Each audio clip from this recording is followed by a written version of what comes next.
è da secoli che si rinnova questa fede nel nostro patrono San Nicola di Bari e lei vede quanta gente accorre per partecipare a questa festa del nostro santo patrono. Non solo gente di Gualtieri, ma anche di tutto il comprensorio. Abbiamo incontrato persone un po' di tutte le parti e tutti entusiasti soprattutto dai giochi d'artificio. Ma com'è nata l'idea di fare proprio un festival dei giochi d'artificio?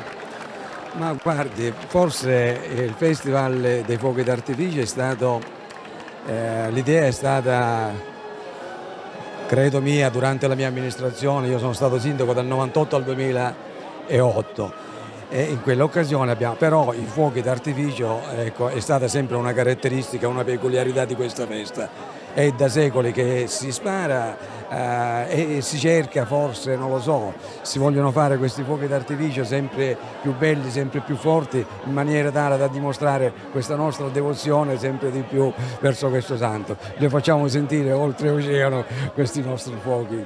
Poi, caro signor Sindaco, qui ho sentito che si mangia bene perché oggi c'è un piatto particolare, qua e là l'abbiamo sentito tutta la giornata, il castrato al forno. Ha sentito l'odore, deve fermarsi naturalmente per gustarla anche. Sì, anche c'è questa tradizione della carne al forno che si fa nel tegame, anche qua i nostri genitori, da genitori in genitori, insomma, hanno tramandato un po', diciamo, questa arte, questa peculiarità, ecco, nel cucinare la carne a forno.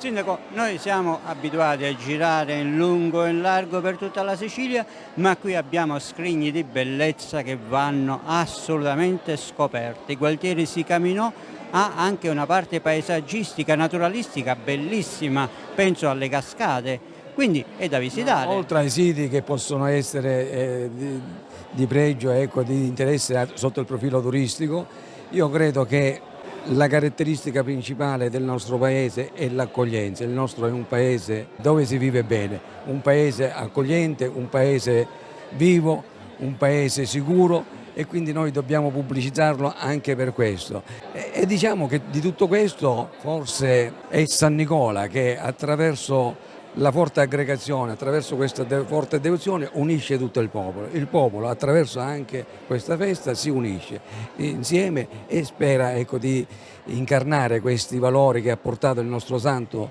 Augurio e l'auspicio che anche la nostra popolazione possa incarnare quei valori che hanno caratterizzato la vita del nostro santo patrono. Sì, ci sono le cascate Catavolo che vanno sempre di più caratterizzate, abbiamo fatto degli investimenti durante la mia amministrazione, io ho fatto con tutte le mie forze, ho cercato di ottenere un finanziamento per creare un percorso turistico, abbiamo acquistato anche un borgo un po' antico attorno al palazzo del Duca Varna, l'abbiamo acquistato e abbiamo ottenuto anche dei finanziamenti per restaurarlo. Sì, c'è molto da lavorare, ma ci sono molto da riscoprire anche attraverso, come lei dice, i nostri siti, attraverso le nostre chiese. Ma non è solo questo. Facciamo così, Sindaco, in 3 parole invitiamo chi ci sta guardando a visitare Gualtieri si camminò. 3 parole. Si vive bene, ecco, si mangia bene, c'è una buona acqua, si è un paese accogliente, ecco, ci si diventa una grande famiglia. Chi viene a Gualtieri fa parte di una grande famiglia.